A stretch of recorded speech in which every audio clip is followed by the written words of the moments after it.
Hey Leute, heute Abend tauchen wir ein in eine Zeit des Chaos und der strategischen Friedensmethoden. Stell dir vor, es ist 1941 und du befindest dich in der Sowjetunion, die am Anfang mit Niederlagen kämpft, aber langsam unorthodoxe Methoden entwickelt, um zu überleben und einen unerwarteten Frieden zu wahren. Die Sowjetunion war zu Beginn des Zweiten Weltkriegs in einer sehr schwierigen Lage. Trotz des kriegerischen Chaos und der ständigen Bedrohung durch Nazi-Deutschland versuchten sie, sich mit Friedensstrategien zu behaupten. Anstatt sofort in den Krieg zu stürzen, wie es die meisten erwartet hätten, verfolgte die Sowjetunion eine überraschend ruhige Taktik. Die erste dieser Taktiken war der Molotow-Ribbentrop-Pakt von 1939, der zu einer Zeit geschlossen wurde, als Hitler und Stalin eigentlich ideologische Feinde waren. Der Pakt war ein Nichtangriffsabkommen, das für beide Seiten vorteilhaft erschien, zumindest für den Moment. Der Grund für den Pakt? Stalin brauchte Zeit, um die sowjetische Armee wieder aufzubauen, die nach den Purges und der politischen Instabilität schwach war. Hitler auf der anderen Seite wollte nicht in einen Zwei-Fronten-Krieg geraten und nutzte den Pakt, um seine Angriffe in Westeuropa zu konzentrieren. Dieser temporäre Frieden gab der Sowjetunion wichtige Jahre zum Aufrüsten und Planen. Aber, wie bei jeder kriegerischen Taktik, war dieser Frieden nicht für immer. Die Sowjets wussten, dass der Krieg kommen würde, aber sie wollten ihn auf ihren eigenen Bedingungen führen. Der Molotow-Ribbentrop-Pakt war eine friedliche Pause im Chaos, die es den Sowjets ermöglichte, sich neu zu formieren. Doch während diese Zeit der Ruhe anhielt, verfolgte die Sowjetunion auch andere diplomatische Schritte, um ihre Position zu stärken. Historiker sind sich immer noch unsicher, wie viel der Pakt wirklich eine strategische Entscheidung war und wie viel Zufall in dieser Pause des Krieges steckte. Aber eines ist sicher: Diese Phase der diplomatischen Ruhe war entscheidend für das Überleben der Sowjetunion in den frühen Jahren des Krieges. Anstatt sich zu verlieren, nutzten die Sowjets also ihre Friedenszeiten, um ihre militärischen Kapazitäten und ihre diplomatischen Beziehungen zu stärken. Und obwohl der Molotow-Ribbentrop-Pakt später zerbrach, zeigte er eine Seite der sowjetischen Kriegsführung, die oft übersehen wird: ihre Fähigkeit, Frieden zu schließen, um den Krieg besser zu überstehen. Die Taktiken, die sie in dieser frühen Phase entwickelten, sollten in den kommenden Jahren von entscheidender Bedeutung werden. Als die Sowjets schließlich in den blutigen Konflikt eintauchten, der als der Zweite Weltkrieg bekannt wurde, mit dem Molotow-Ribbentrop-Pakt in der Tasche und dem kurzfristigen Frieden zwischen der Sowjetunion und Nazi-Deutschland, dachten viele, dass der Zweite Weltkrieg für die Sowjets eine Frage der Zeit sein würde. Und du könntest meinen, dass, wenn zwei solch mächtige, ideologisch gegensätzliche Nationen wie die Nazis und die Kommunisten einen Pakt schließen, der Krieg vorprogrammiert wäre. Aber, wie so oft in der Geschichte, war es alles andere als einfach. Denn während dieser fragilen Friedensphase versuchten die Sowjets, ihre Optionen zu erweitern und ein Netzwerk von neutralen Ländern als strategische Pufferzonen zu nutzen. Stalin wusste, dass der eigentliche Krieg noch bevorstand, aber er hatte das unbestreitbare Talent, mit politischen Allianzen und Taktiken zu spielen, die ihm und seiner Armee Zeit verschafften. In der Zeit vor der vollen deutschen Invasion unternahmen die Sowjets eine Reihe diplomatischer Bemühungen, um ihre Position zu stärken. Und was viele nicht wissen: Ein großer Teil dieser Diplomatie fand in den neutralen Ländern statt, die zu dieser Zeit als ideologische Grenzen und strategische Zonen in einem Spiel zwischen den Mächten dienten. Stell dir vor, inmitten all der militärischen Konfrontationen und der Bedrohung durch die Nazis verfolgte die Sowjetunion eine Diplomatie der kleinen Schritte. Anstatt sich mit den westlichen Alliierten offen zu verbinden oder sofort in den Krieg einzutreten, versuchten die Sowjets in Ländern wie Finnland, Schweden und anderen neutralen Nationen zu agieren, um militärische und wirtschaftliche Beziehungen zu stärken. Dabei wollten sie vor allem sicherstellen, dass diese Länder, die geopolitisch zwischen den Großmächten standen, keine verheerenden Auswirkungen auf den Krieg hatten. Ein schockierendes Beispiel für diese Taktik war der sogenannte Winterkrieg, als die Sowjetunion versuchte, Finnland zu unterwerfen, aber gleichzeitig diplomatische Gespräche mit dem Land führte, um den langfristigen Konflikt zu vermeiden. Die Armee ging hart gegen Finnland vor, aber gleichzeitig versuchte die Sowjetunion, ein diplomatisches Gleichgewicht zu wahren, das dem Land Zeit und Raum gab, sich zu stabilisieren. Dieses Vorgehen war nicht nur ein verzweifelter Versuch, das Land zu sichern, sondern auch ein brillanter Schritt, um Zeit zu gewinnen.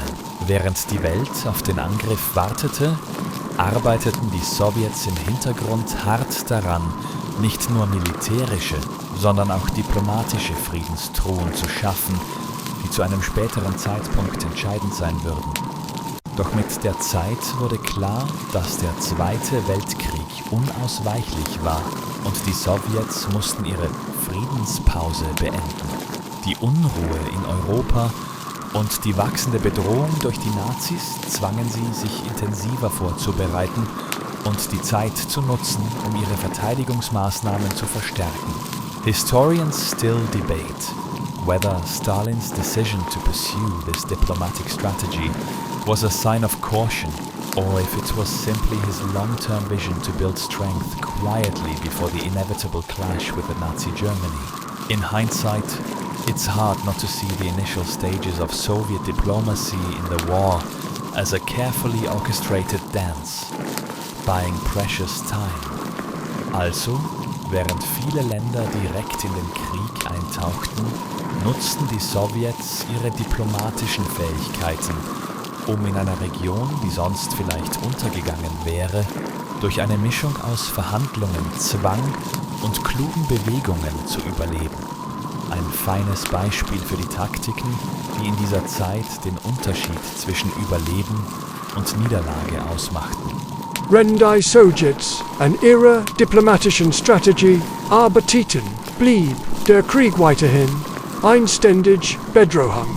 Die eigentlich Herausforderung war, mit den neutralen Ländern auf Einvisu integreren, die sowjetische Position stärkt, ohne sich zu sehr zu die politischen Manöver, die Sowjets unternommen, ihr Interessen zu sichern, liefen in vielen Fluhen auf subtle Formen des Widerstands hinaus, die den neutralen Ländern zugekommen, aber auch der sowjetischen Kriegsmaschine sich zu stabilisieren, las ansehen, dieser Stelle ein Pause einlegen, und dann ein bisschen auf die finnische Perspektive der sowjetische Winterkrieg, der von 1939 bis 1940 gegen Finnland geführt wird, mag wie einfähig militärisch Auseinandersetzung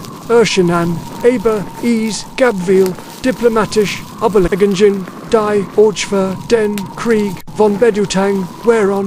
Du siehst, die Sowjets versuchten, Finnland zu einem geopolitischen Pufferstot zu machen. Sie wollten Finnland nicht nur militärisch besiegen, sondern auch langfristig politisch Verhandlungen aufbauen, um zu verhandeln, dass das Land zu Einbruch für die Nazis wird.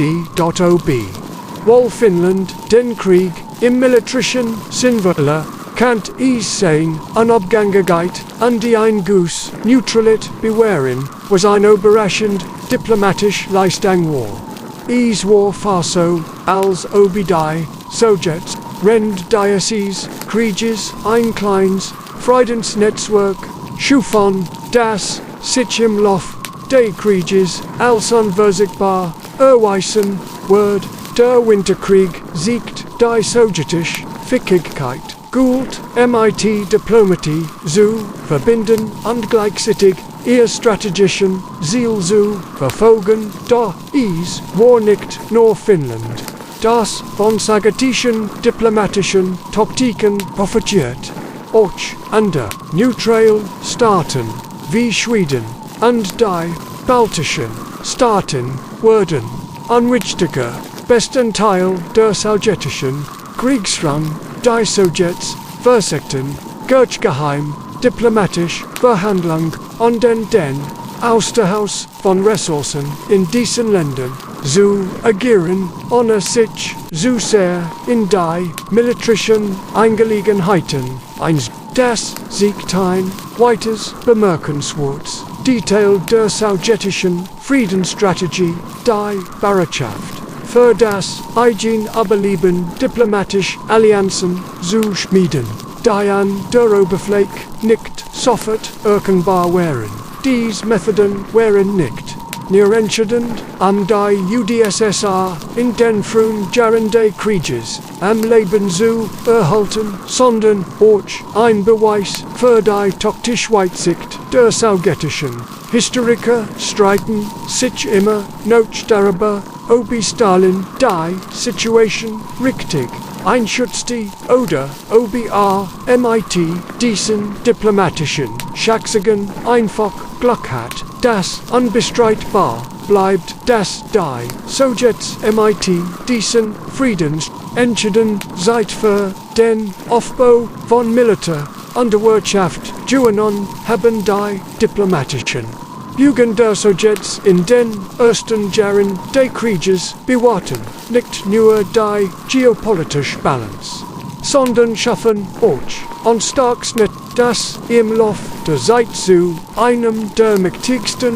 Waffen des Krieges wird. Wenn die Welt dacht, die Sowjets seien auf dem Rucksack, arbeiteten sie im Hintergrund weiter an der Boote die Grundlage für die später sowjetische Kriegsführung HR ist fast ähnlich wie wenig Aufmerksamkeit die es frühen Diplomatiebegangen in der Kriegsberichte bekommen haben.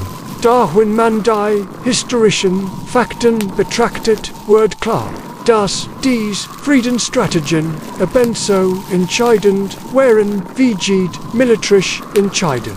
Wenn die Welt im Chaos versank, setzen die Sowjets als daran nicht nur zu überleben, sondern sich auf das vorzubereiten, was kommen wird.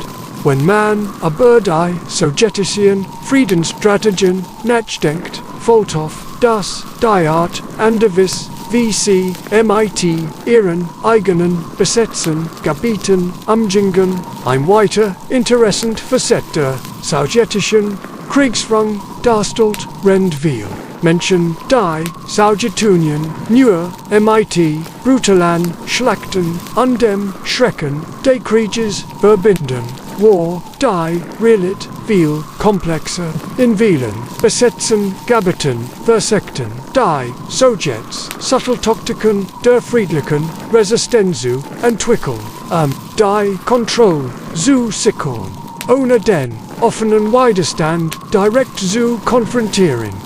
Diese Methoden wirkten anfangs fast unsichtbar, da sie wären von entscheidender Bedeutung für das sowjetische Überleben ein besonders faszinierendes Beispiel dafür war, wie die Sowjets in besetzten Gebieten, insbesondere in den baltischen Staaten und der Ukraine, versuchten, die Bevölkerung zu beruhigen, am Aufstand zu vermeiden. Historiker sind sich immer noch einige darüber, ob diese Taktiken auf einer echten Strategie beruhten oder ob es sich nur einen Versuch handelt, die Menschen Ränder frühen Kriegsjahr einfach ruhig zu halten. Trotzdem seien die Historischen Aufzeichnungen, dass die sowjetische Führung versagt,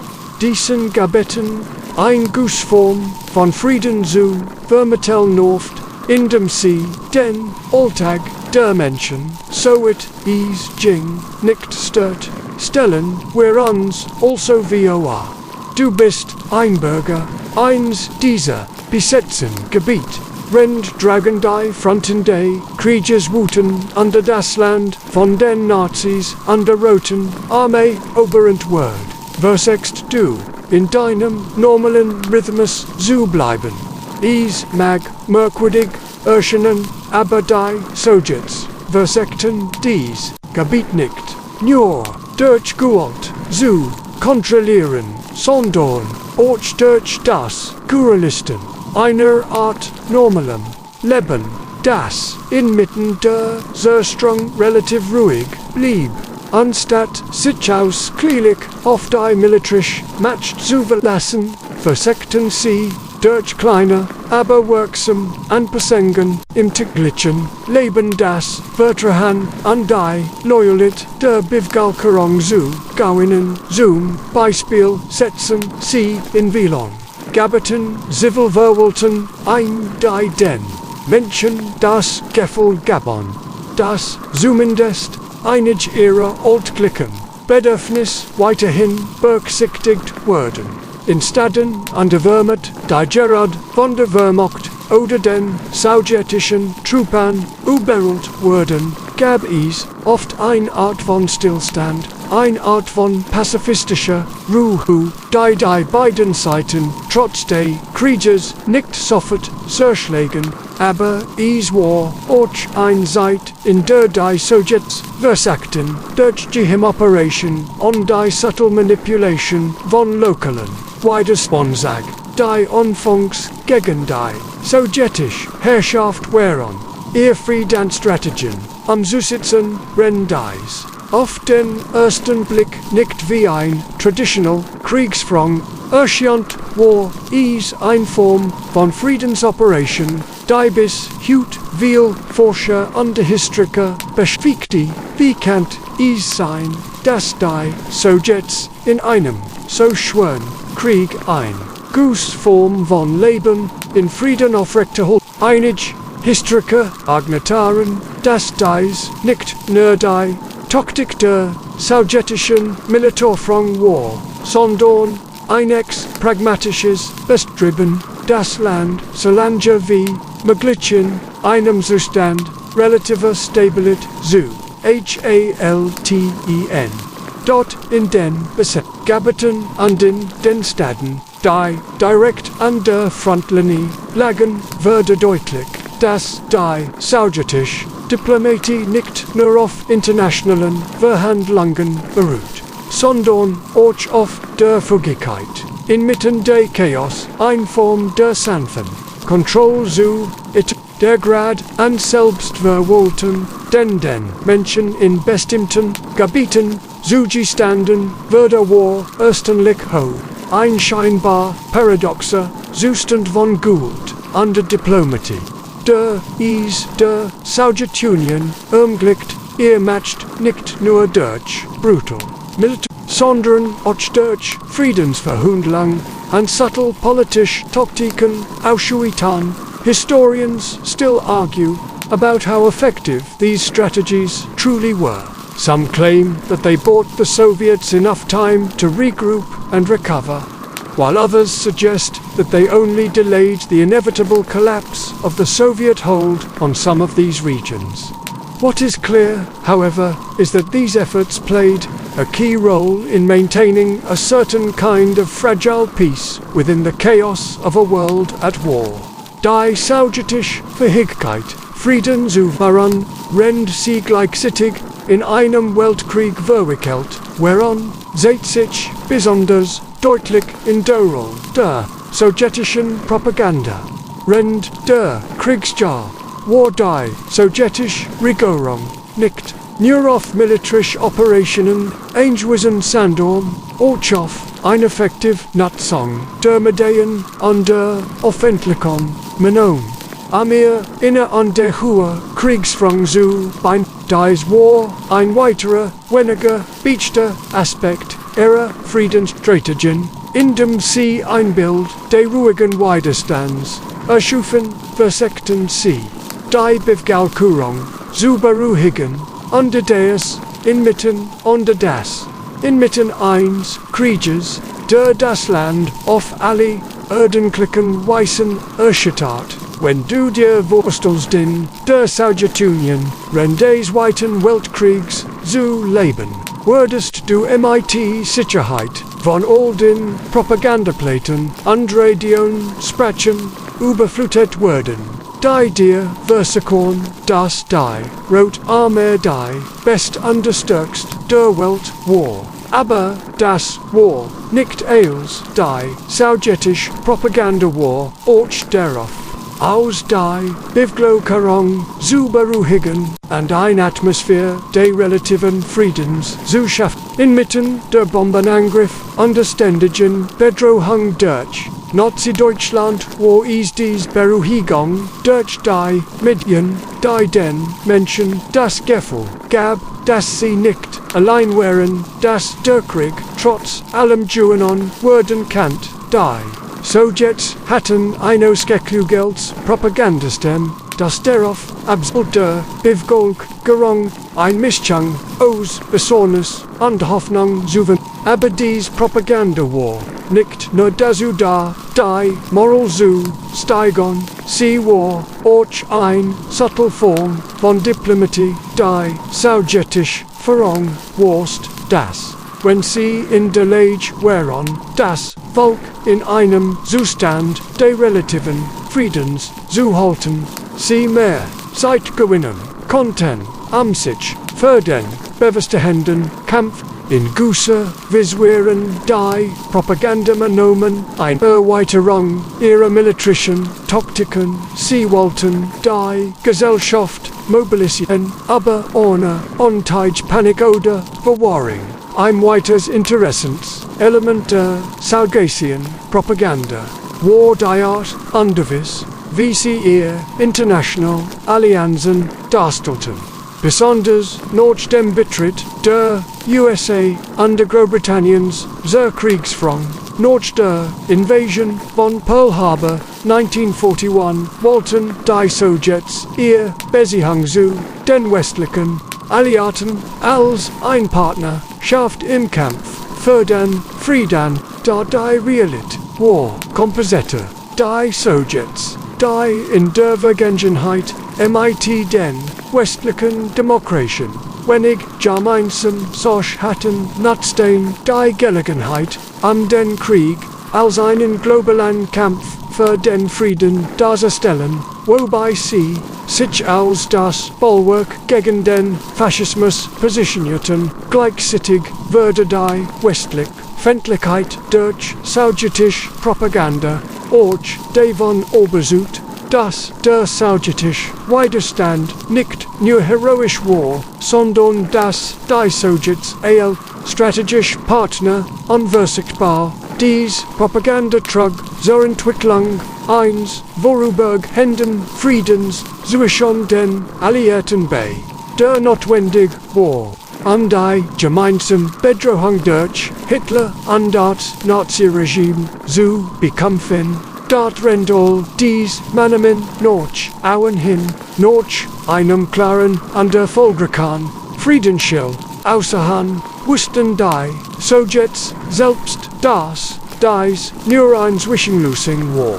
Historiker streiten sich immer noch ob dies Propagandastrategie von Anfang an ein langfristige Taktik war oder ob sie lediglich als Reaktion auf die unmittelbare Bedrohung durch die Nazis entstand. Jedenfalls war es ein weiteres Beispiel davor, wie die Sowjetunion nicht nur auf militärische Stärke, sondern auch auf strategische Friedensförderung setzte, ihr Ziel zu erreichen, der Zustand des Friedens, den die Sowjets in dieser Zeit zu bewahren versuchten, war jedoch nie dauerhaft, mit der Fortschreitenden, Kriegsführung an der zunehmenden Belastung an allen Fronten, würde es immer schwieriger, dieses Bild aufrechtzuerhalten, das die Tatsache, dass die sowjetische Vorrang in der Lage war, rend eins großteils der Krieges ein Bild von relativer Mitteln. Seit die Komplexit underweit sicht era strategien dort in Gusa wiskent man segon, dass die sowjetische Propaganda ein der ersten modernen Formen von Kriegsführung war, die Vorstellung von Frieden als strategisches Ziel in einem Krieg ernst nahm. Sie war nicht einfach nur darauf aus, die Moral Zustakon, sondern sollt der Bewegung das Gefühlvermitteln, das auch wenn der Krieg grausam war, sie sich weiterhin sicher fühlen konnten. Stalin und die sowjetische Vorrang hatten rend des Zweiten Weltkriegs viel Herausforderungen zu bewältigen, nicht nur in Bezug auf die Juren Feind, sondern auch innerhalb der eigenen Reihen. Einer der anerwarteten Aspekt der sowjetischen Kriegsführung war, wie die inneren politischen Kämpfe unter die sogenannten Schwuberanken gleichzeitig vorgesetzt wurden. Wenn die Nation mit einer existenziellen Bedrohung kämpfte, und du kannst dir vorstellen, wie seltsam es ist, inmitten eines globalen Krieges, der unauffällig voranschritt, weiterhin politisch Gegner auszuschalten, unter die eine Gesellschaft dort streng man zu kontrollieren, dort genau das Geschehen in der Sowjetunion und dies hat tiefgreifend auf die Fähigkeit der sowjetischen Kriegsstrategie zu gestalten. Dies sogenannten Schwuberangen begannen in den 1930er Jahren und die setzen sich bis in die Kriegsjahr fort, was zu einer Atmosphäre der Paranoia und der Unsicherheit fort. Tatsächlich hatten wir der sowjetischen Militärführer der Krieges noch immer die Angst. In der stalinistischen Mule der politischen Skabberungsprozess zu landen, was es schwierig macht. In der Armee oder der politischen Vorrang Willkommens, Vertrauen zu entwickeln. Historians still argue whether Stalin's purges were a necessary evil to strengthen the USSR, or simply a demonstration of paranoia that weakened the Soviet leadership. One could argue that these purges were counterproductive in the long run, as they resulted in the loss of many skilled officers, engineers, and intellectuals who could have contributed to the war effort. Despite this, Stalin's brutal tactics continued even as the threat from Nazi Germany grew. The peculiar balance of fear and fortitude in the Soviet leadership played into their strategy of peace during war after all. You can't fight effectively when your generals are terrified of making a wrong move that could result in their arrest. In the midst of this turmoil, the Soviet Union still had to maintain some level of internal peace, both to prevent complete chaos and to avoid losing morale. The strange thing was, this internal peace wasn't based on personal freedoms or civil liberties, far from it, but rather on maintaining an illusion of stability. The Soviet government worked hard to keep people calm through state-run propaganda and careful control of information, while the world saw a country torn apart by purges and brutality. Inside the USSR, the government was very much concerned with maintaining the appearance of a united and peaceful front. For the average citizen, this internal peace came in the form of a routine life, at least as much as the government could manage. The people were encouraged to continue working in factories, producing weapons and supplies for the war effort. Children went to school, adults went to their jobs, and life seemed to continue in some semblance of normality, even as the threat of war loomed ever larger. The government took extreme measures to ensure that the war did not disrupt the daily lives of Soviet citizens any more than necessary. You might think this sounds like an illusion, and in many ways it was. But it was an illusion that was designed for a reason. The government needed the population to believe that they were living in a stable society, even if it was anything but. This internal peace wasn't just about maintaining morale, it was also about ensuring that the country didn't collapse under the weight of its own dysfunction. In a sense, this was another form of strategic diplomacy, where the Soviet government had to act as if everything was fine on the home front, even when the political landscape was anything but. It was a fine line to walk, especially when one wrong move could spark a wave of panic that would cause mass unrest. The question remains, how did Stalin manage to maintain this precarious balance?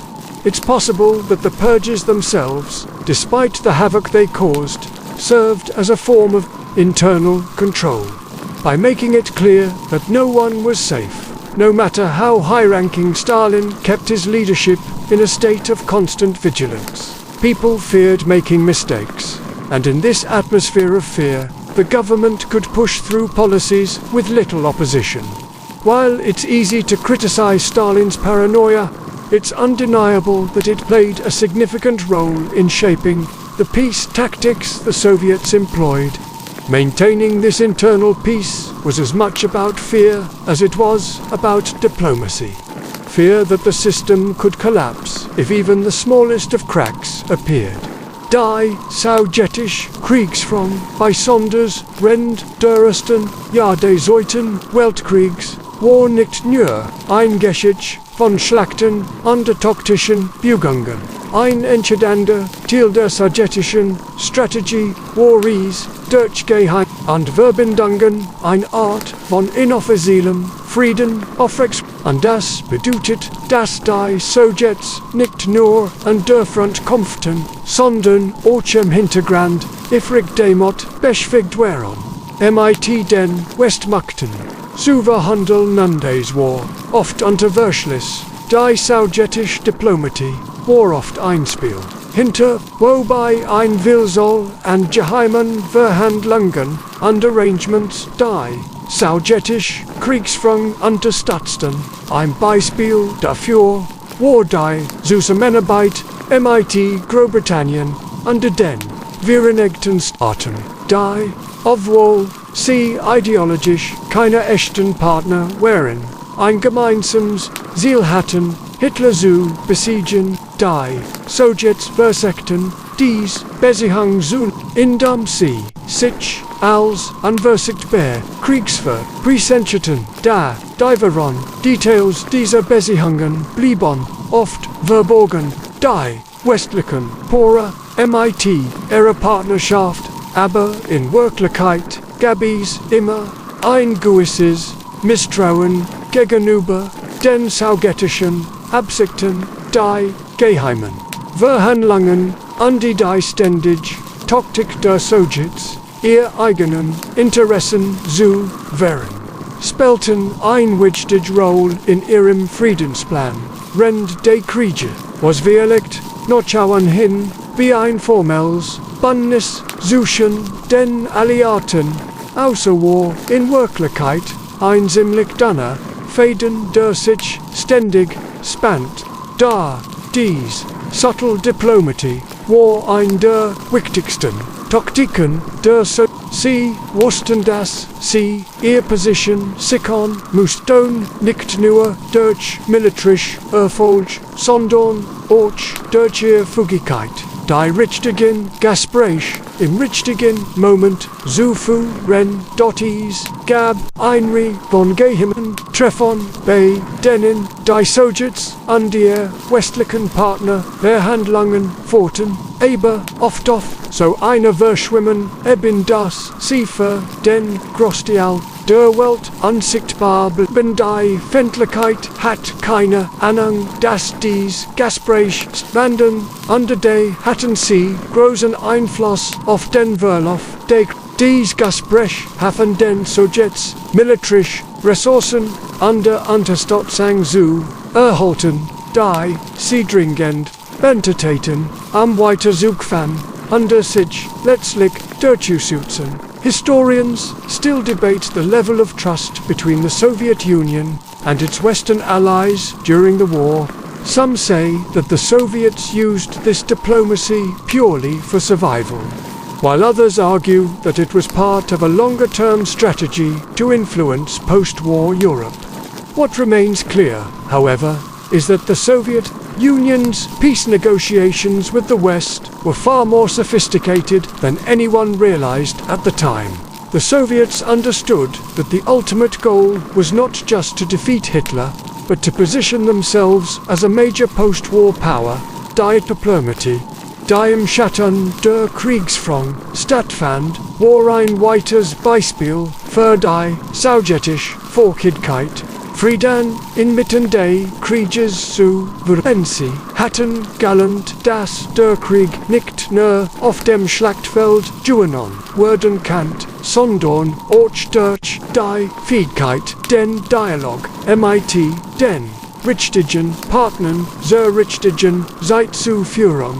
Dies Gwemmen, Gespräch under Friedensbemhangen waren genauso wichtig wie die militärische Schlacht. Under einer Sicherheiten, die Sowjets ist wahrscheinlich nicht so weit geschäft. Wenn man darüber nachdenkt, wird klar, wie viel Beziehungen und Verhandlungen in einem ständigen Zustand der Unsicherheit stattgefunden haben.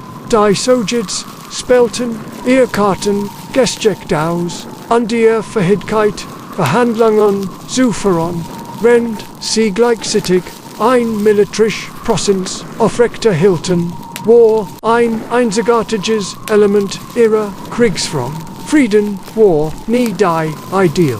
Lassung aber die sowjetische Fähigkeit in als Taktik zu nutzen, matcht den Unterschied mit der zunehmenden Bedrohung durch die Nazis und der sich abziehenden Invasion, die schließlich zur deutschen Offensive Operation Barbarossa führen wird, hatten die Sowjets nur noch wenig Zeit, sich auf das unvermeidlich vorzubereiten. Aber bevor Hitler seine Armen auf die Sowjetunion losließ, setzten die Sowjetunion Diplomaten weiterhin auf eine überraschend friedliche Taktik, die Invasion einerseits zu gewinnen. Es war ein seltsames Spiel, das zwischen den beiden Ländern spielte mit vielen versteckten Gesprächen und geheimen Zusagen, die nie in der Öffentlichkeit bekannt wurden. Du kannst dir vorstellen, wie es gewesen sein muss, als die Sowjets von der bewussten Händen Bedrohung wussten, aber dennoch versuchten, Zeit zu gewinnen. Die deutsche Armee war rissig, und Stalin war sich bewusst, dass der Krieg gegen dies mächtige Streitmacht nicht in wenigen Wochen gewonnen wird. Die diplomatischen Bemühungen der Sowjets, die Nazis abzulenken oder zu überlisten, waren ein faszinierendes Beispiel für die Art von Friedensstrategien, die der Kreml während des Krieges einsetzte. Aber es war keine einfache Diplomatie, die auf gutem Willen basierte. Es war eine unablässige Taktik des Überlebens, die Strategie bestehend darin, die Deutschen zu verlangsamen, so lange wie möglich zu beschwiegen und sie in Gespräch zu verwickeln, die sie von der tatsächlichen Bedrohung ablenken würden. Zum Beispiel versuchten die Sowjets, die Deutschen Verhandlungsversuche zu verweigern, indem sie in verschiedenen Phasen falsch oder unklar Zusagen machten, die Nazis in einen Zustand der Unsicherheit versetzten. Dies Manöver sagten die deutsche Offensive hinaus unterwirtschaften den Sowjets wird viel Zeit. Ihr Verteidigung zu stärken, unter ihr Truppen zu reorgen, is IERN.is. Warfast, so also be, die, Sowjetische Führung verborgen Taktik, des Einkaufs, Durchgeschickt, Diplomatie, natürlich, was, jeder, das ist, nur, ein Frage der Zeit war, bis der Krieg wirklich beginnen wird. Aber die Frage war, wie lange kannt die Sowjetunion dem deutschen Wehrmacht widerstehen, ohne den Eindruck zu erwecken. Sie werden sich einfach irgendwann, Historiker streiten sich noch immer, wie erfolgreich dies Diplomatie wirklich war, aber es lässt sich nicht leugnen, dass sie den sowjetischen Truppen eine Möglichkeit gab, ihr Verteidigungslinie OSZUBAUEN.es gibt euch Theorien, dass Stalin während dieser Zeit versagt, Zeit zu gewinnen, alternative Waffenstrategien zu entwickeln, wie den Einsatz von Chemiewaffen oder sogar das Entwickeln neuer Technologien, die den Verlauf der kommenden Kämpfe verändern könnten, obwohl viel dieser Pläne nicht vollständig umgesetzt wurden. Das ist, wie kreativ die sowjetische Führung in ihrer Strategie der Friedensversorgung und der Vorbereitung auf den großen Krieg war, die Tatsache, dass die Nazis noch all diesen Taktiken immer noch einen so verheerenden Angriff starten konnten, seht wie die Zerrissenheit unter die ständigen Manipulation auf beiden Seiten den Krieg auf der Sowjetunion sieht verkompliziert, da die Versorgungstaktik der Sowjets Gabon der Roten Armee Gerard Janag seit Armein der epischsten Schlachten des Zweiten Weltkriegs zu beginnen, die Schlacht von Stalingrad.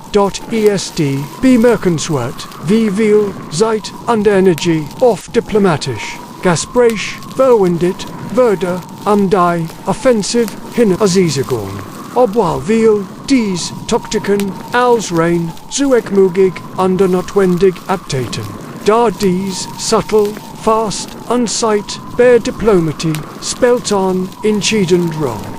Und ohne sie hätten die Sowjets es schwer gehabt, die notwendigen Vorbereitungen zu erfahren, die sie letztlich brauchten, zu überleben. Historians still debate whether the Soviet Union's ability to delay Operation Barbarossa through these peace tactics was their greatest success or simply a desperate measure. Nevertheless, it gave them an opportunity to regroup, fortify their positions, and eventually counterattack when the time was right. Ein weiteres faszinierendes Kapitel der Sowjetischen Kriegsstrategie sieht sich in der überraschend komplexen und manchmal sogar fast friedlichen Beziehung zwischen der Sowjetunion und Finnland während des Zweiten Weltkriegs. Du würdest denken, dass ein Land, das im Krieg steht, einen klaren Feind hat, aber die Situation zwischen den Sowjets und den Finnen war als anders einfach. Auch wenn sie miteinander kämpften, entwickelten die beiden Länder eine seltsame Art von Friedensverhandlung, die sich über Jahre hinweg auch dort im Winterkrieg von 1939 bis 1940 versagten die Sowjets, Finnland gleichsam zu unterwerfen, aber nach einem seinen Widerstand an einem weiteren seltsamen Moment sowjetischer Diplomatie mussten beide Seiten schließlich einen Waffenstillstand vereinbaren. Zu dieser Zeit kann Finnland als souveränes Land bleiben, aber unter der Bedingung, dass es Großgebietsverlust hinnehmen muss. Dieses Frühkriegsereignis war also der Auftakt zu einer wechselhaften Beziehung, in der Finnland weiterhin mit den Sowjets in einem Zustand der Krieges stand jedoch nie zu einem totalen Konfliktausbruch. das, war die, Grundlage, für die Spatter, sowjetisch-finnische Interaktion, Rende Krieges.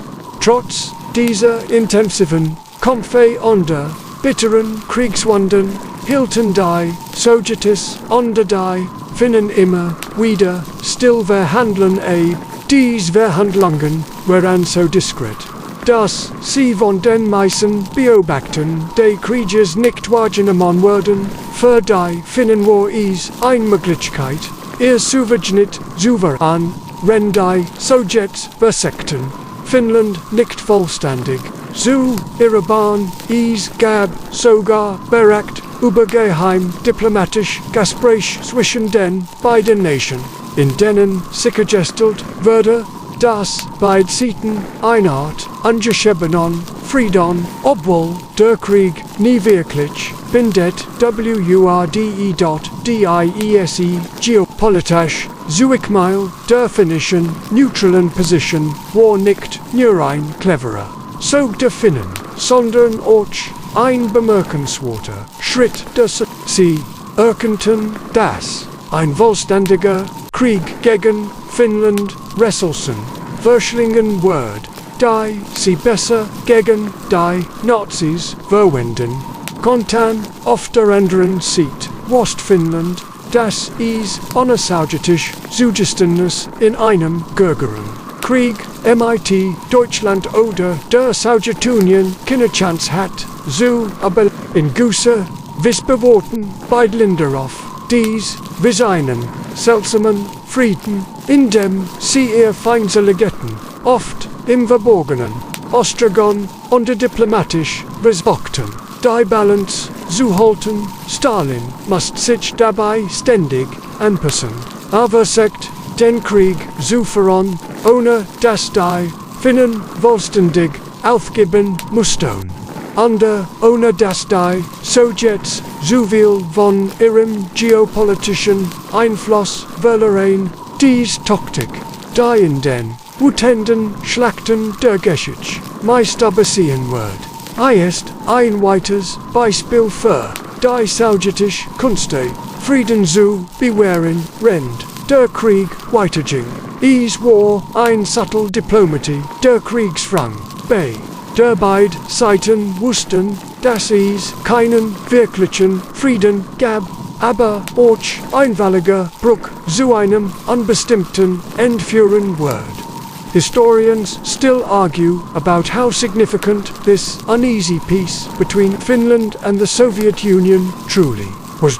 Some suggest that this was a diplomatic win for the Soviets, as they prevented Finland from becoming a full ally of Nazi Germany. Others argue that it was a lost opportunity, where the Soviets failed to fully subjugate Finland when they had the chance. Regardless, the complex dance between the two countries revealed another layer of the Soviet Union's broader strategy, creating pockets of controlled peace that allowed them to focus their military efforts elsewhere.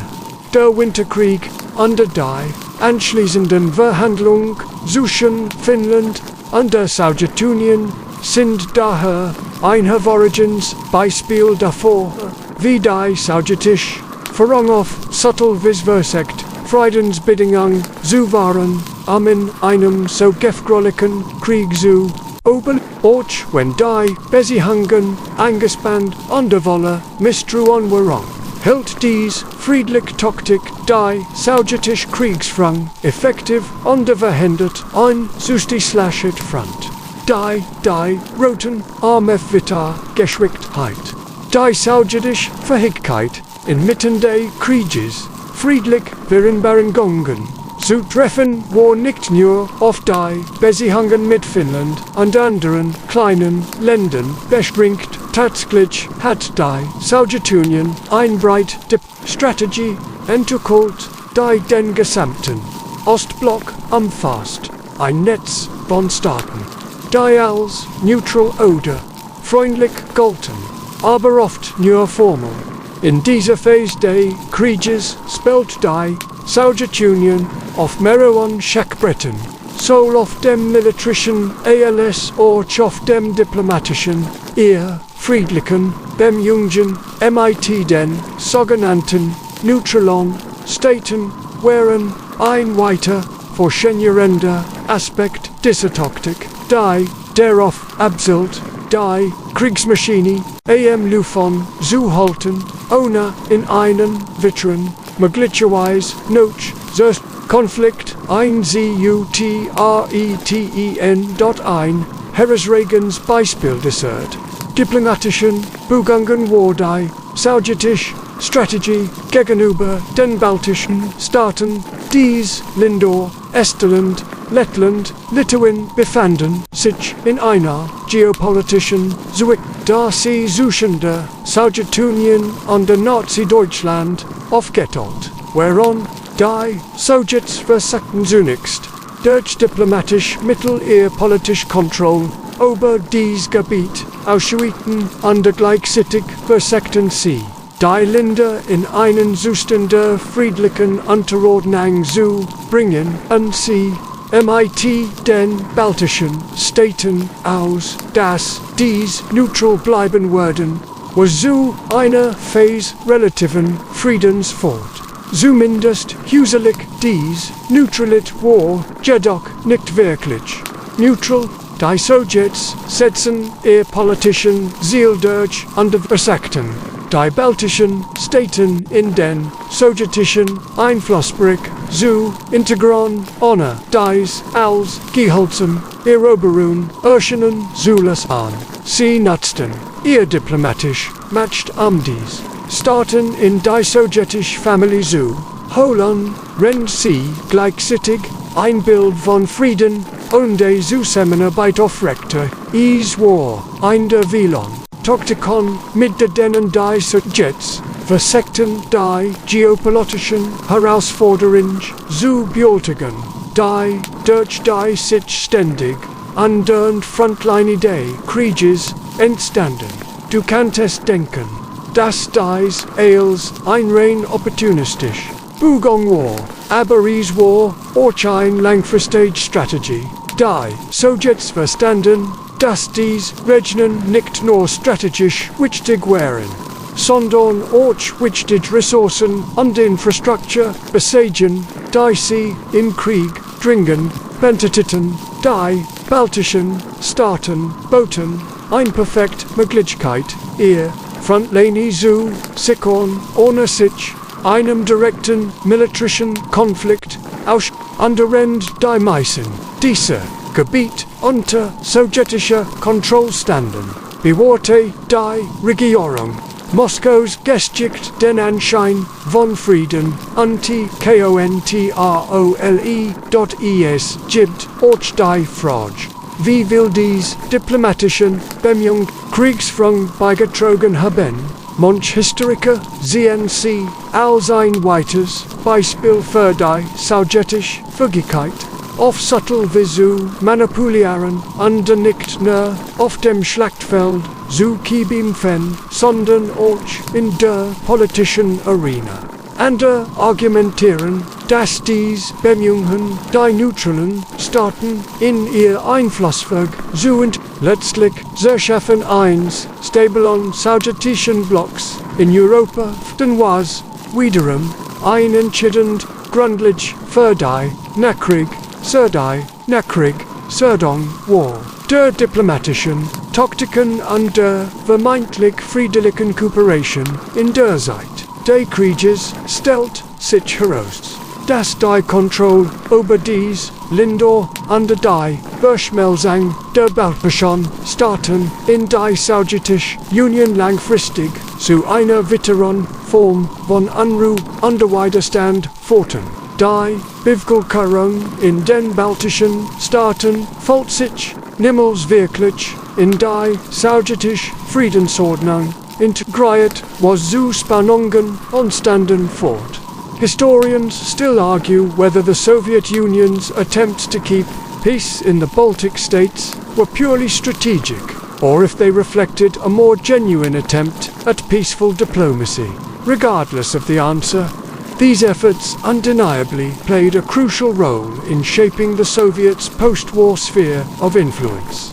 even if the Soviets used these regions more as pawns in their global strategy than as true partners. Their diplomatic engagement in the area was a crucial part of the Soviet war effort. Die Sowjetische Strategie. Friedlich Vereinbarungen mit Neutralen Staaten zutreffen, mag nicht die klassischen Kriegsstrategien gewesen sein, die man sich vorstellt, aber sie war ein wesentlicher Teil des sowjetischen Überlebens während des Zweiten Weltkriegs. Sie ermöglichten es der UdSSR in den entscheidenden Jahren des Krieges ihre Ressourcen zu schonen, ihr militärisch Präsenz zu sichern und ihr geopolitisch Macht zu konsolidieren. Dies subtle Diplomatie war ein der wichtigsten Waffen der Sowjets im Krieg ein. Die oft aberziehen wurde aber ohne die der Ausgang des Krieges für die Sowjetunion möglicherweise ganz anders ausgefallen war.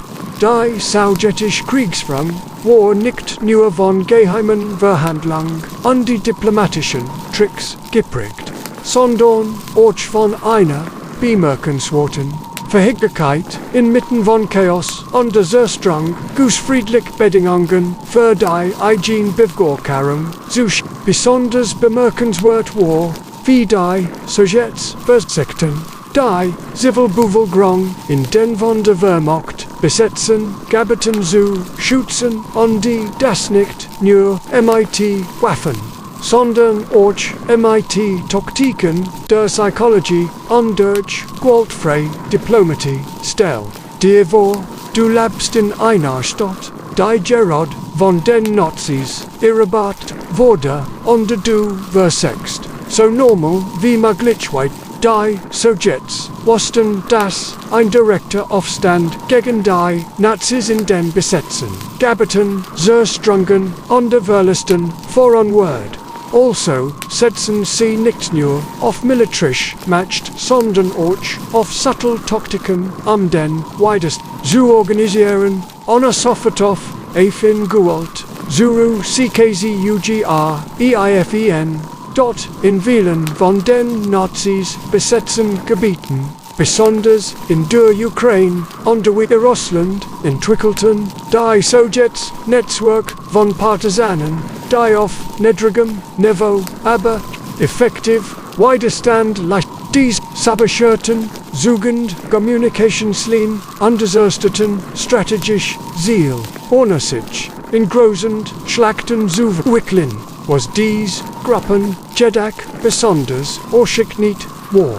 Ihr Fähigkeit unter den Augen der Besatzer zu agieren, ohne die Zivilbevölkerung in den Fokus zu rücken, stattdessen wurde versagt, durch verdeckt, Aktionen einständig Bedrohung für die Nazi-Truppen aufrechtzuerhalten, der Trick dabei war, wie die Sowjets ihr eigen Bevölkerung während dieser Zeit behandelten, inmitten der versagten die sowjetischen Führer das Gefühl einer normalen Existenz zu bewahren. In den von den Nazis besetzten Gebieten verteilten sie Propaganda an die Flugblätter, die den Menschen Hoffnung geben den die Bedeutung der Stillen. Dabei wurden sie nie direkt mit den Nazis konfrontiert, ihr Präsenz war subtle.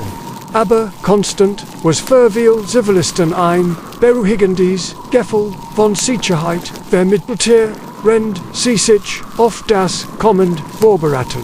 Ein weiter, cleverer Schritt war der Versuch durch geheim Verhandlungen MIT der deutschen Militärführung ein gewisses Mehr an Kooperation zu drücken.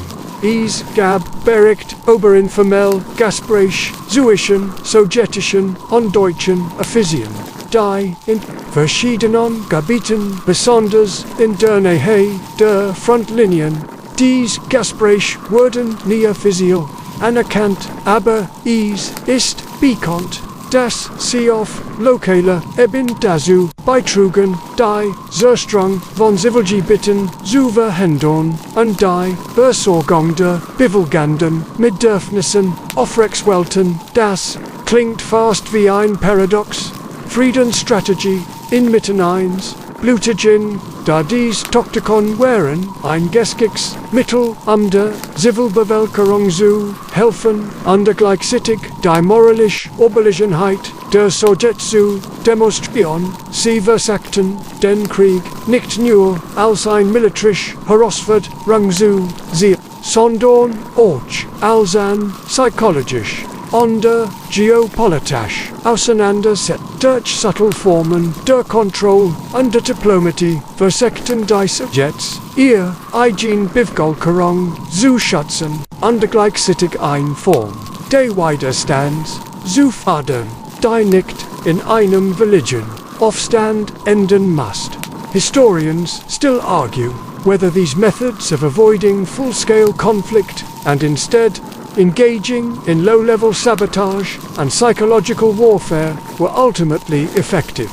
But there's no question that they shaped the Soviet Union's long-term strategy, the ability to control the narrative and to ensure that the civilian population continued to have hope and a sense of purpose during such a dark time was in itself a form of peace. Die Versack, Frieden, unter den schwierigsten Bedingungen schaffen, wherein nicht nur auf die direkten Kämpfe mit den Nazis beschränkt, sie reichten viel weiter und betrafen die Art und Will, wie die sowjetische Führung verstickt, die Bevölkerung während der gesamten Kriegsjahr ruhig zu halten und auf die seit nach dem Krieg vorzubereiten. Dies Friedens Strategien, die nicht in den traditionellen Rahmen eines Waffenstillstands oder einer Vereinbarung passen, wären von entscheidender Bedeutung, die sowjetische Gesellschaft zusammenzuhalten, während das Land am Rand des Untergangs stand. Als der Krieg weiter tot unter die sowjetische Armee nach dem Sieg in der Schlacht von Stalingrad auf dem Vormarsch war, begannen die sowjetischen Führer einander Art von Friedensstrategie zu entwickeln. Dies war keine Strategie der Diplomatie oder der verdeckten Verhandlungen, sondern die sich auf den Einsatz von Wehrkraft konzentriert. Also auf den Einsatz von Wehrfaktoren wie kulturellem Austausch und politischer Propaganda. Die sowjetische Position langfristig zu festigen, in den von den Sowjets befreiten Gebieten, die nun als Ostblock bekannt wurden, versagten die sowjetischen Führer ihr Kontrolle über die lokalen Regierungen zu sichern, ohne dabei direkt mit militärischer die grundlegende Strategie bestehend darin, die politischen Strukturen so weit wie möglich zu stützen und die Bevölkerung unter dem Banner des sozialistischen Friedens zu versammeln. Die sowjetische Propaganda war ein mächtiges Werkzeug, diesen Frieden in der gesamten Region zu verbreiten, aber was dies Taktik wirklich überraschend macht, war, dass die Sowjets nicht versagten, sofort Gewalt anzuwenden oder die Bevölkerung durch Angst zu kontrollieren. Stattdessen versagten sie, ein Gefühl der Zusammenarbeit zu schaffen, indem sie den befreiten Ländern das Gefühl gaben, dass sie Teil eines größeren Plans waren. Die Bevölkerung wurde ermutigt, die sowjetischen Ideal der Arbeiterklasse und der Solidarität zu übernehmen. Daherend das Bild von Frieden und der Zusammenarbeit aufrechterhalten wurde, geschah hinter den Kulissen etwas anders. Die politische Kontrolle wurde zunehmend von Moskau aus gestört. under die Menschen in diesen Ländern sich den Sowjetischen Normen anzupassen, auch wenn sie dies nur widerwillig is war eine subtle Form von Frieden, beider die Sowjets den Anschein erweckten, als wollten sie die nationalen Identitäten und der politischen System respektieren, in Wirklichkeit jedoch nutzten sie das politische Vakuum, das der Krieg hinterlassen hat, ihr Ideologie unter ihren Einfluss auszuüben. Viel dieser Länder von dann, viel noch der Befreiung hoffen, ihr eigen Unabhängigkeit zu fanden sich stattdessen unter der sowjetischen Kontrolle wieder. Diese Methode, durch politische Propaganda, unsubtle einflussnem den Frieden souverän, war nicht nur auf die militärischen Bemühungen des Krieges ausgerichtet, sondern auch auf die Nachkriegsordnung für die sowjetische Führung war. Diese Art von sanftem Frieden einkinder, die war den Eindruck zu erwecken, dass die Sowjetunion nicht durch Gewaltsam Eroberung herrscht, sondern durch Zusammenarbeit und der gegenseitigen Respekt. Das war, was viel Menschen in den von den Sowjets kontrollierten Gebieten nicht verstanden. Hinter dem Bild des Friedens versteckt sich ein systematische Eroberung der Macht. Aber das Bild des friedlichen Sozialismus war so stark, dass viel dem sowjetischen Einfluss zustimmten oder in zumindest akzeptierten, das scheinbar stable Leben zu bewahren, das sie noch der Zerstörung des Krieges suchten. Historians still debate how effective this soft power approach was in consolidating Soviet control in Eastern Europe. Some argue that it laid the groundwork for decades of Soviet influence in the region, while others believe that it merely delayed the inevitable resistance that would emerge after the war. What is undeniable is that this strategy of peaceful assimilation was a vital component in the Soviet Union's efforts to establish its dominance in Eastern Europe after the war ended. Aber diese Frieden hat seine Schattenseiten. Die Menschen in den besetzten Ländern wussten genau, dass sie keinen echten politischen Freiraum hatten, sondern unter der Kontrolle eines totalitären Systems standen. Under war dieser Frieden immer noch ein besserer Deal, als in die auf Indeten Flomen eins erneten Krieges zu geraten. Der sowjetische Einfluss verbreitet sich weiter unter die Mauer des sozialistischen Friedens wurde immer dicker. Rend die Jahrwürdigen was noch ohnehin wie ein friedlicher Prozess des Wiederaufbaus unter Zusammenarbeit außer war in Wirklichkeit ein langfristiges System von Control und Manipulation. Trotz allem blieb die Sowjetische Diplomatie in dieser Zeit bemerkenswert. Sie wussten, dass der Kriegs war gewonnen war. Aber die war Herausforderung, deren Bestand den Frieden aufrechterhalten, nicht nur auf dem Schlachtfeld, sondern in den Köpfen der Menschen, in den politischen Strukturen und der gesamten geopolitischen Landschaft. Der Frieden nach dem Zweiten Weltkrieg war daher nicht das Ende der sowjetischen Kriegsführung, sondern vielmehr ein neuer Kampf die Macht unter Kontrolle. Nach dem Sieg der Sowjetunion aber Nazi-Deutschland und der Konsolidierung ihrer Macht im Ostblock stand die sowjetische Führung vor einer neuen Herausforderung. Wie kann sie den Frieden im eigenen Land und in ihren neu eroberten Gebieten aufrecht? Der Zweite Weltkrieg war zwar weitgehend gewonnen, aber die sowjetische Führung wusste, dass der Wartest in der Nachkriegszeit lag. Der Friedensprozess war Kinswegsbindet. Arstand erst am Anfang on der Weg dahin war genauso diplomatisch und die strategisch wie der Krieges selbst. Die Sowjets versuchten den Frieden nachschauen hinzu Jahren dahin. Den Kulissen war es als anderals ein Völkerprozess. Der Kalte Krieg zeichnet sich ab. Under die sowjetische Regierung must nun nicht nur mit den Westmächten, sondern auch mit der eigenen Bevölkerung umgehen. Es war ein heikel Balance zwischen dem Streben nach absoluter Kontrolle unter dem Versuch, das Bild einer stabilen und wohlhabenden sozialistischen Gesellschaft aufrechtzuerhalten.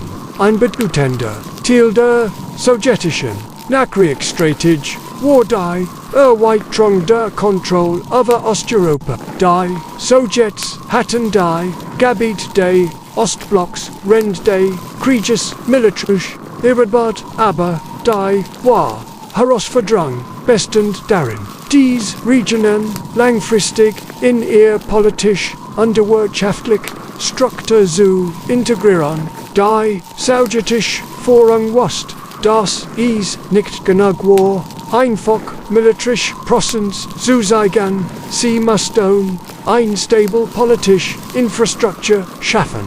Die Ideal des Sozialismus in den Alltag der Menschen einpflegen ließ. Die Sowjetische Diplomatie in dieser Phase war nicht mehr nur eine Strategie der Friedenswürze, sondern ein langwieriger strategischer Aufbau eines sowjetischen Imperiums, das aber die Kriegsgrenzen hinter in Ländern wie Polen, Ungarn, der Tschechoslowakei und anderen versuchten die Sowjets kommunistische Regierungen zu installieren, die direkt unter ihrer Kontrolle standen. Der Prozess war meist sanft, aber unnachgiebig, ein Mischung aus politischem Druck, wirtschaftlicher Unterstützung, notwendigen Andrang von GEWALT.DOCH, auch dies Taktik war nicht frei von Herausforderungen. Viele Länder im Osten, die während des Krieges unter sowjetischer Kontrolle standen, begannen ihren eigenen Wunsch nach Unabhängigkeit und Autonomie zu entwickeln. Die friedliche Integration der ehemaligen Kriegsgebiete war nicht so einfach wie die sowjetische Propaganda es darstellen wollte. In Polen und Ungarn brachen nach dem Krieg massiv Protest aus, als die Menschen gegen die sowjetische Herrschaft aufbegehrten. Die sowjetische Reaktion war ein weiteres Beispiel für ihre Fähigkeit, den Frieden durch Gewalt und politische Manipulation aufrechtzuerhalten, indem sie die Rebellion unterdrückten und ihre eigene Regierung aufdrängten, die noch Auern hin wie ein Friedensalsung, außer aber in Wirklichkeit unvalid Kontrolle war. Historians still debate whether the Soviets could have avoided such repression in Eastern Europe or if it was an inevitable consequence of their imperialistic tendencies. Some argue that the suppression of uprisings in places like Hungary and Poland was a strategic move to ensure the stability of the Soviet bloc. Others believe that it could have been handled differently, with more peaceful methods of integration. What is clear, however, is that the Soviet Union's vision of peace was always intertwined with control.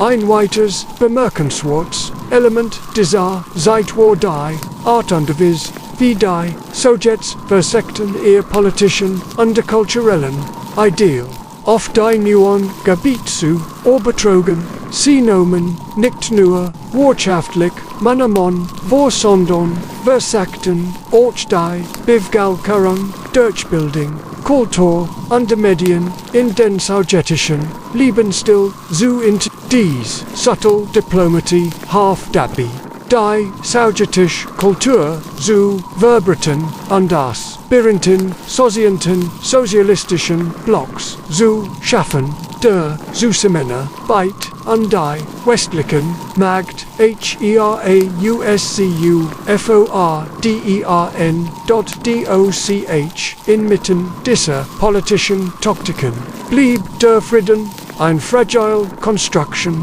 Die sowjetische Veranlast, das die wahre Herausforderung darin bestand, die Menschen zu überzeugen, dass der sozialistische Weg der einzig stable Weg nach dem Krieg war. Es ging nicht. Nur militärisch Macht es ging den Versuch, die Köpfe und Herzen der Menschen zu gewinnen. Es war eine Form von Friedenspolitik, die sich nicht nur auf die hohe Welt richtet, sondern auch auf die eigene Bevölkerung und die von den Sowjets kontrollierten Länder. Während dieser Nachkriegszeit die Sowjetische Union also nicht nur für sich Grenzen immersen, sondern auch ideologisch Barrieren, die den Kalten Krieg einleiten. Der Frieden, den sie anstreben, war mehr als nur das Verlangen von Krieg. War ein Frieden, der durch Control, Manipulation und Diplomatie aufrechterhalten wurde. In Gusse kennt man sagen, dass der sowjetische Frieden nach dem Weltkrieg eine Fortsetzung des Krieges auf einer anderen Ebene war, ein politischer und kultureller Konflikt, darüber Jahrzehnten hinweg andauert. Als die sowjetische Kontrolle über den Ostblock wieder gefestigt wurde und die politische Landschaft Europa sich in den ersten Jahren nach dem Krieg wandelt, begannen die Sowjets ihr langfristige in einem noch breiteren Kontext zu entwickeln. Der Kalte Krieg war nicht nur ein militärischer Konflikt, sondern auch eine die Sowjetunion setzte als darin den Frieden durch die Förderung des Kommunismus und durch das Ausdehnen ihrer Einflussverg über die Grenzen des Krieges hinaus zu sichern. Das was bedeutet Frieden unter solchen Umständen war es einfach ein Status quo, der durch Propaganda, wirtschaftlich Hilfe und geheim politisch Manipulation aufrechterhalten würde. Es ist faszinierend, wie die sowjetische Führung dies seit des Krieges und die Nachkriegsumfeld als einen Kampf die Wahrung von Frieden und Stabilität präsentiert, obwohl sie in Willon Flun gerade das Gegenteil tat. Der Frieden würde zu einer geopolitischen Waffe und die sowjetische Führung verstand, dass die Kontrolle über die politischen und ideologischen Narrative genauso wichtig war, wie die Kontrolle über militärisches Gebiet ein perfektes Beispiel für diese Art von Diplomatie ist der berühmte Marshallplan MIT, dem die USA massive Financial Hilfe in Westeuropa pumpt, die Wiederherstellung von Wohlstand und die Stabilität sucht. Der sowjetische Gegenpart dazu war der Rat für gegenseitige Wirtschaftshilfe RGW, eine Organisation, die von den Sowjets ins Leben gerufen wurde, ihre Kontrolle über die osteuropäischen Staaten zu stärken. Dies wirtschaftliche Initiative war ein cleverer Zug im geopolitischen Schock, da sie die sowjetische Vorstellung von einem friedlichen Wiederaufbau des Ostblocks fördern sollte, ohne auf explizit militärisch Gewalt zurückgreifen zu müssen. Trotz dieser Bemühungen blieb der sowjetische Frieden äußerst fragil, die einzige politischen Umwälzungen und der Widerstand der Invasion Teilen des Ostblocks aufbrach erinnerten immer wieder daran, dass dieser Frieden niemals wirklich vollständig akzeptiert wurde. In Polen, Ungarn und Ländern gab es immer wieder Aufstand die auf die Unzufriedenheit der Bevölkerung, mit der sowjetischen Kontrolle hinweisen. Es war ein ständig Herausforderung, ein fragiles Gleichgewicht zwischen kontrollierender Frieden, EUFR-ECHTZUERHALTEN.org in der Außenpolitik und der internationalen Diplomatie setzt die Sowjetunion weiterhin auf ein Spiel von Friedensverhandlungen, das oft als eine Tarnung verdeckt, militärisch und politisch man verdiente. Ein besonders bemerkenswerter Moment dieser diplomatischen Bemühungen war der Pakt von Warschau im Jahr 1955, der die militärische Kontrolle der Sowjetunion über ihre Satellitenstaaten verstärkt und der westlichen Welt die aber bracht, dass der Ostblock nicht nur politisch, sondern auch militärisch organisiert worden wird. Dies scheinbar Friedenspolitik fortgesetzt zu noch größeren Spannungen im Kalten Krieg, da sie die Blockbildung unter den Wettlauf die atomare Aufrüstung vital an HEIZTE. Der Kalte Krieg mit all seinen verdikten Manven und der politischen Schicksalern verdeutlicht wie die Sowjets weiterhin ihr Macht auf friedlich besaufrechthalten wollten, indem sie Kontrolle und Einfluss nahmen und sie mit der Propaganda des sozialistischen Friedens versuchen. Es war ein Frieden, der die Welt in zwei Lager spaltet und der Jahrzehntelang aufrechterhalten würde, bis die politischen Spannungen schließlich 1991 zum Zerfall der Sowjetunion führten. Historians still argue whether the Soviet Union's strategy of peace through control and diplomacy was truly effective in the long run. Some view it as a genius move to keep their empire intact for so long, while others see it as a brittle facade that collapsed under its own contradictions. Regardless of the perspective, the Soviet Union's approach to maintaining peace was rooted in a combination of strategic alliances, ideological warfare, and the ultimate imposition of their will on the countries under their control. Die Sowjetische Vorstellung von Frieden nach dem Zweiten Weltkrieg war also mehr als nur ein militärisch. Es war ein komplex Mischung aus diplomatischen Verhandlungen, politischer Manipulation und dem ständigen Versuch, die Bevölkerung im Inneren und die internationale Gemeinschaft im Außenbereich zu beruhigen. Die strategische Ruhe, die sie aufrechterhalten war, jedoch letztlich ein fragiles Konstrukt, das den ständigen Druck der globalen politischen Veränderungen und der internen Rebellion NHT lange ertragen Kant, Word Count 1088. In den letzten Jahren der sowjetischen Ära nahm die Dynamik der Friedensstrategien Einwendung die Sarraten des gesamten sowjetischen Systems widerspiegelt. Der Kalte Krieg hat die Sowjetunion bis an ihre Grenzen gebracht, militärisch, politisch und wird dort auch, wenn die sowjetische Führung versagt, den Frieden durch gewaltfreie Diplomatie zu wahren schwand, die Fähigkeit, die Kontrolle über das Reich Imperium zu behalten. Der Traum von einem stabilen sozialistischen Block begann zu wollen, als die Instabilität der Sowjetunion selbst gefährdet war.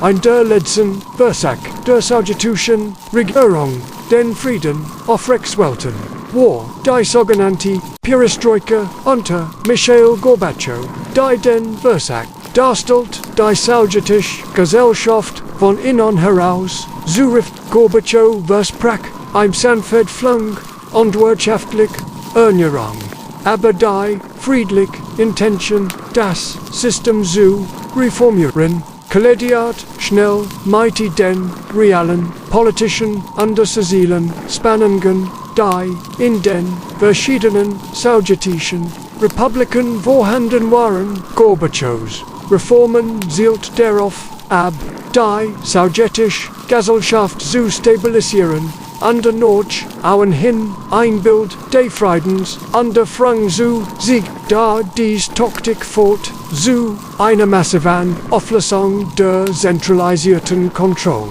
Der Versack, den Frieden, durch, liberal Reformen zu securen, stieß auf den Widerstand, der Hardliner, die, das traditional Sowjetische System aufrechterhalten wollten, under fortschläglich zu einem politischen Chaos, das sehr voll der Sowjetunion fort.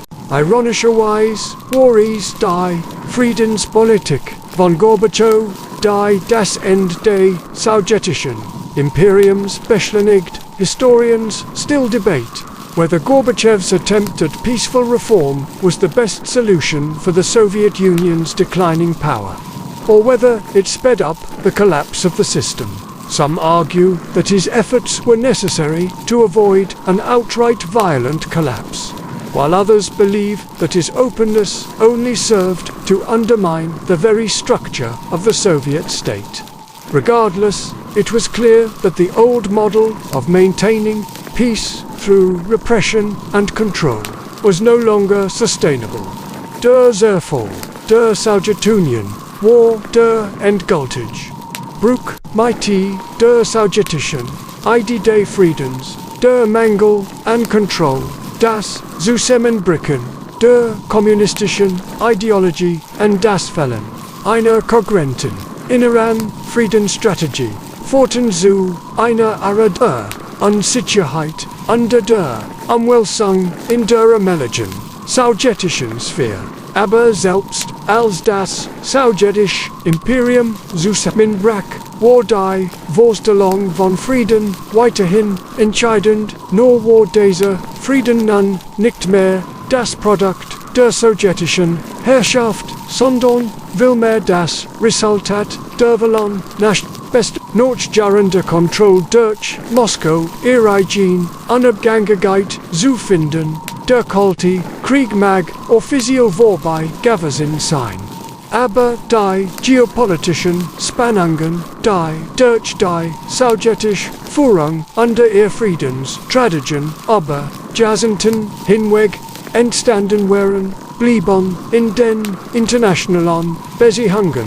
Der Frieden, die Sowjets im Lauf des Krieges in die Ära imperialen Jahr anstrebten, wurde zu einem Konzept, das schwer fassbar war, ein Ideal, das immer mit der Realität der Kontrolle und der Manipulation verbunden war.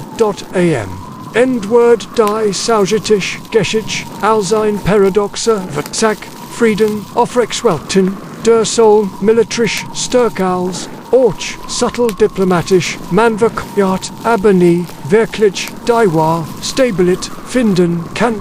Der lange Schatten des Kalten Krieges unter die Spuren sowjetischer Diplomatie sind auch noch in den geopolitischen Spannungen sichtbar, die Welt weiterhin prägen, aber egal wie man den sowjetischen Frieden interpretiert, als Strategie, als Kriegsrang oder als Illusion.